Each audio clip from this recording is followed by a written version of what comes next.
Client മറുപടി കൊടുക്കും. ചില മറുപടികൾ ഓഡിറ്റർ അക്സെപ്റ്റ് ചെയ്യും, ചിലത് അക്സെപ്റ്റ് ചെയ്യില്ല. അക്സെപ്റ്റ് ചെയ്യാത്തത് മേജർ ഒബ്ജെക്ഷൻസ് ആയിട്ട് അവിടെ കിടക്കും. എന്നാൽ ഇത്തരത്തിലുള്ളൊരു പ്രക്രിയ ഇവിടെ നടന്നില്ല. നടക്കാത്തത് ഓഡിറ്ററുടെ കുഴപ്പമല്ല, ഞങ്ങളുടെ തന്നെ കുഴപ്പമാണ്.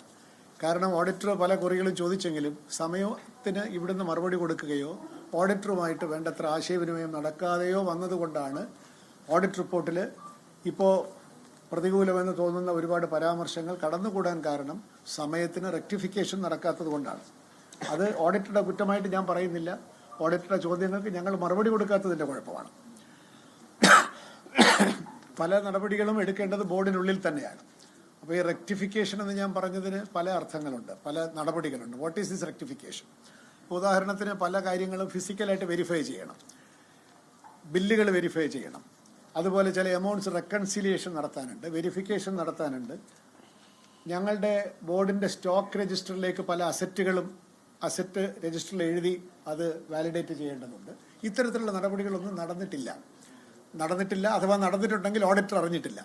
അപ്പോൾ അതുകൊണ്ട് ഈ ഓഡിറ്റ് റിപ്പോർട്ടിലെ പല പരാമർശങ്ങളും ഇനി ഞങ്ങൾ വിശദമായിട്ടുള്ള മറുപടി കൊടുക്കുമ്പോൾ പലതും മാറിപ്പോകും. അതാണ് ഈ റിപ്പോർട്ടുകളുടെ പരാമർശങ്ങൾക്ക് കാരണം. ഞങ്ങളുടെ ഭാഗത്തു നിന്നുണ്ടായിട്ടുള്ള സമയോചിതമായിട്ട് കാര്യങ്ങൾ മറുപടി കൊടുക്കാത്തത് കൊണ്ടുണ്ടായ വീഴ്ചയാണ്. അപ്പോൾ ഈ റെക്ടിഫിക്കേഷൻ അടിയന്തരമായി നടത്തണം എന്നാണ് ഇന്ന് ബോർഡ് തീരുമാനിച്ചത്. 27-ാം തീയതിയാണ് കേസ് വരുന്നത്. അതുകൊണ്ട് 26-ാം തീയതിക്ക് മുമ്പ് ഇനി ഒരു 9 ദിവസം ഉണ്ടല്ലോ, 10 ദിവസമുണ്ട്. ഈ 10 ദിവസത്തിനുള്ളിൽ ഈ പറഞ്ഞ റെക്ടിഫിക്കേഷൻസ് ഒരു യുദ്ധകാല അടിസ്ഥാനത്തിൽ നടത്തണം എന്നാണ് ഇന്നത്തെ ബോർഡിൻ്റെ തീരുമാനം, ചർച്ചയ്ക്ക് ശേഷം ഞങ്ങളെടുത്ത തീരുമാനം. പിന്നെ അതിനുവേണ്ടി ഒരു ടാസ്ക് ഫോഴ്സ് ഇന്ന് രൂപീകരിക്കാൻ ഇപ്പോൾ ബോർഡ് തീരുമാനിച്ചു. ദേവസ്വം കമ്മീഷണറും അക്കൗണ്ട്സ് ഓഫീസറും പിന്നെ ചീഫ് എഞ്ചിനീയറും അടങ്ങുന്ന ഒരു ടാസ്ക് ഫോഴ്സ് അതിനുവേണ്ടി ഇന്ന് രൂപീകരിച്ചിട്ടുണ്ട് ബോർഡ്. ആ ടാസ്ക് ഫോഴ്സ് ഇപ്പോൾ തന്നെ പ്രവർത്തനക്ഷമമായി ഒരു 5-6 ദിവസത്തിനുള്ളിൽ ഓഡിറ്ററുമായിട്ട് ചർച്ച ചെയ്ത് ഓഡിറ്റ് റിപ്പോർട്ടിനകത്ത് കടന്നുകൂടിയിട്ടുള്ള പല പരാമർശങ്ങളും വസ്തുതാപരമായ വെളിച്ചത്തിൽ അത് മാറിപ്പോകും എന്നാണ് ഞങ്ങളുടെ പ്രതീക്ഷ. ഈ ടാസ്ക് ഫോഴ്സ് രൂപീകരിച്ചിട്ട് പിന്നെ ഓഡിറ്ററുമായിട്ട് ആശയവിനിമയം നടത്തും. ദേവസ്വം ബോർഡിനുള്ളിൽ ചെയ്യേണ്ട നടപടികൾ പൂർത്തിയാക്കുക സമയബന്ധിതമായിട്ട്. അതുപോലെ തന്നെ IIICയുമായിട്ട് നടത്തേണ്ട ചർച്ചകളും സംശയ നിവാരണങ്ങളും അല്ലെങ്കിൽ ലാക്ക് ഓഫ് ക്ലാരിറ്റിയും ഒക്കെ തന്നെ ഈ ടാസ്ക് ഫോഴ്സ് ഇത്രയും ദിവസങ്ങൾക്കുള്ളിൽ പൂർത്തിയാക്കും. ചെലവ് അതിനകത്ത് ഞങ്ങളുടെ പിന്നെ കമ്മീഷണറും അക്കൗണ്ട്സ് ഓഫീസറും ചീഫ് എഞ്ചിനീയറും. ഈ ചെലവ് ഈ പ്രോസസ്സിനെ പറ്റി പറയുകയാണെങ്കിൽ ചെലവ് അധികരിച്ചെന്ന് തോന്നുന്ന കാര്യങ്ങളിലോ അല്ലെങ്കിൽ സപ്പോർട്ടിംഗ് ഡോക്യുമെന്റ്സ് ഇല്ല എന്ന് പറയുന്ന കാര്യങ്ങളിലോ ഒക്കെ തന്നെ വിശദമായിട്ടുള്ള പഠനം നടത്തി ബില്ലില്ലാത്തതാണോ, നമ്മൾ കാണാത്തതാണോ, സമയത്ത് കിട്ടാത്തതാണോ തുടങ്ങിയ കാര്യങ്ങളിലൊക്കെ തന്നെ വ്യക്തത ഉണ്ടാകും. റീസണബിൾ അല്ലാത്ത ക്ലെയിംസ് ഉണ്ടെങ്കിൽ അത് റീസണബിൾ ആക്കണം. മറ്റൊന്ന്, എല്ലാ ക്ലെയിംസും അംഗീകരിക്കാൻ പറ്റില്ല. ഇപ്പോൾ ഉദാഹരണത്തിന് 4000 പേര് ബ്രേക്ക്ഫാസ്റ്റ് കഴിച്ചു എന്നുള്ളത് എന്താ അതിൻ്റെ അടിസ്ഥാനം? ഇത്തരത്തിലുള്ള കാര്യങ്ങളൊന്നും നമ്മൾ ചോദിച്ചിട്ടില്ല.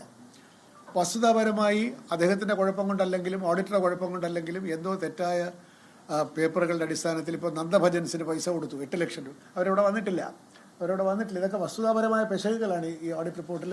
അദ്ദേഹത്തിൻ്റെ കുഴപ്പം കൊണ്ടല്ലാന്ന് ഞാൻ എടുത്തു പറയുന്നു. He's A professional. അയാൾക്ക് കിട്ടിയ മെറ്റീരിയൽസിൻ്റെ അടിസ്ഥാനത്തിൽ ഉണ്ടാക്കിയ റിപ്പോർട്ടിനകത്ത് വസ്തുതാപരമായ പെശകുകൾ ഞങ്ങളുടെ നോട്ടക്കുറവ് കൊണ്ട് വന്നിട്ടുണ്ട്. അത് പരിഹരിക്കും. എന്തായാലും താഴെ പറയുന്ന കാര്യങ്ങളിലാണ് ഒരു വ്യക്തത ഇന്ന് നമ്മൾ ഉണ്ടാക്കിയിട്ടുള്ളത്. ഒന്ന്, കഴിഞ്ഞ ബോർഡ് ശ്രീ പ്രശാന്തിൻ്റെ പ്രസിഡൻഷിപ്പിലുള്ള ബോർഡ്, ഇത് എനിക്ക് തോന്നുന്നത് ഈ IIICയുമായിട്ട് MOU ഒപ്പിട്ടതിന് ശേഷവും ആ എമൗണ്ട് 4.99 കോടി രൂപയായി ഇതിൻ്റെ ചെലവുകൾ നിജപ്പെടുത്തണം എന്ന് അന്നത്തെ ബോർഡ് ഒരു തീരുമാനമെടുത്തിരുന്നു. ബോർഡല്ല, അന്ന് ഒരു മീറ്റിങ്ങിൽ ഒരു തീരുമാനമെടുത്തു. അപ്പോൾ അതുകൊണ്ട് 4.99 കോടിയിൽ ഈ അയ്യപ്പ സംഗമത്തിൻ്റെ ചെലവ് ഞങ്ങൾ അവിടെ വെച്ച് അതിൽ നിലനിർത്തും, അതിൽ നിജപ്പെടുത്തും. ദേവസ്വം ബോർഡ് അഡ്വാൻസ് നൽകിയ 3 കോടി രൂപ തിരിച്ചു വന്ന് ഞങ്ങളുടെ അക്കൗണ്ടിലേക്ക് ക്രെഡിറ്റ് ആയിട്ടുണ്ട്. ഞങ്ങൾക്ക് സ്പോൺസർഷിപ്പ് പ്രതീക്ഷിച്ച പലയിടത്തുനിന്നും സ്പോൺസർഷിപ്പ് കിട്ടിയില്ല. ഇനി കിട്ടാനുള്ളത് അദാനി തരാമെന്ന് പറഞ്ഞ 1 കോടി രൂപയാണ്. അത് കിട്ടും. അതിൻ്റെ GST അടച്ചു കഴിഞ്ഞാൽ അത് ഉൾപ്പെടെ തിരിച്ചു കിട്ടും. അത് നടപടികൾ എടുത്തുകൊണ്ടിരിക്കുന്നു. അങ്ങനെ വന്നാൽ തന്നെ 4 കോടിയോളം രൂപ അല്ലെങ്കിൽ അല്ല 3,85,00,000 രൂപയാണ് അദാനിയുടേത് ഉൾപ്പെടെ ഞങ്ങൾക്ക് സ്പോൺസർഷിപ്പിൽ കിട്ടുക. ചില സ്പോൺസേഴ്സൊക്കെ പൈസ തരാമെന്ന് പറഞ്ഞിരുന്നു, അവർ വേണ്ടത്ര പ്രതികരിച്ചിട്ടില്ല. ഇങ്ങനെ വരുമ്പോഴും ഇനി ഒരു 99 ലക്ഷം രൂപ, ഏതാണ്ട് 1 കോടി രൂപ ഇപ്പോഴും ഒരു ഷോർട്ടേജ് ഉണ്ട് ഇത് വന്നതിന് ശേഷം. ഇനി ഒരു കാരണവശാലും ബോർഡിൻ്റെ ഫണ്ട് ഇതൊക്കെ ആണെങ്കിലും ബോർഡിൻ്റെ ഫണ്ട് ഈ അയ്യപ്പ സംഗമത്തിന് വേണ്ടി ഉപയോഗിക്കുന്നതല്ല എന്ന് കോടതിയിൽ കൊടുത്ത വാക്ക് പാലിക്കും. ഉപയോഗിക്കാൻ ഞങ്ങൾ ഉദ്ദേശിക്കുന്നുമില്ല.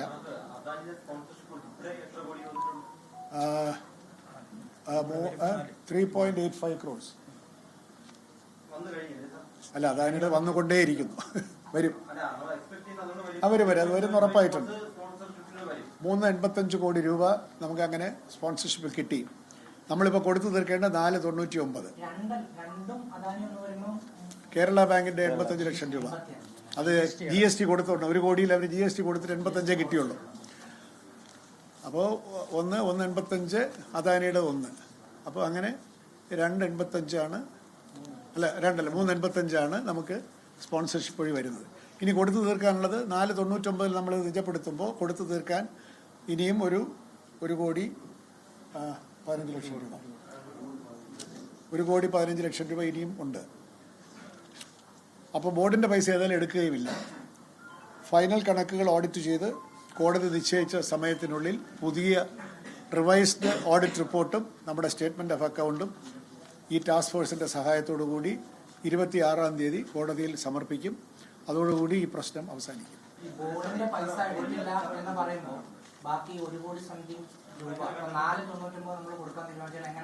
പല സ്പോൺസേഴ്സും ഒക്കെ നേരത്തെയൊക്കെ വാഗ്ദാനമൊക്കെ ഉണ്ടല്ലോ, അതൊക്കെ ഞങ്ങൾ പിന്നെ ഞങ്ങളുടെ പൈസ ആയാലും എടുക്കില്ല.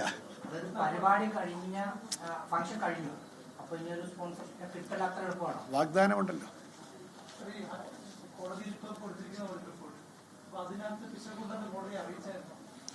അല്ല, 27-ാം നമ്മൾ റിവൈസ്ഡ് റിപ്പോർട്ട് സബ്മിറ്റ് ചെയ്യും. അഫിഡവിറ്റ് കൊടുത്തിട്ടില്ല. അഫിഡവിറ്റും 27-ന് കോടതിയിലാണ്, 26-ന് സബ്മിറ്റ് ചെയ്യണം. 27-നാണ്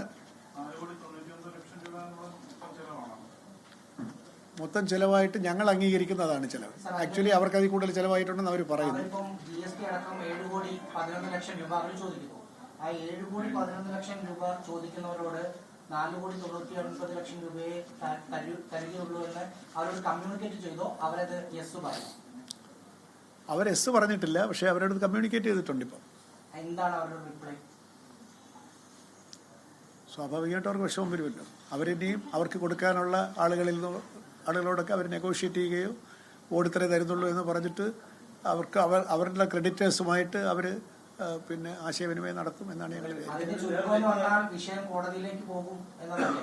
സ്വാഭാവികമായിട്ട് അവർ അത്ര കോടി രൂപ അത്തരത്തിലുള്ള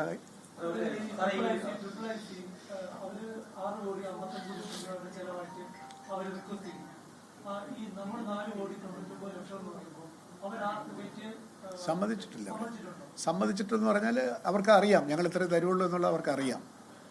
അവർക്ക് സമ്മതിക്കാതെ നിവർത്തിയില്ലല്ലോ. ലോകത്തെവിടെയായാലും ഏത് സമയത്തും 24 വാർത്തകളും ഓഗ്മെന്റഡ് റിയാലിറ്റി പാക്കേജുകളും എക്സ്പ്ലെയിനറുകളും വിശദമായി കാണാൻ ഞങ്ങളുടെ യൂട്യൂബ് ചാനൽ നിങ്ങൾക്ക് സബ്സ്ക്രൈബ് ചെയ്യാം.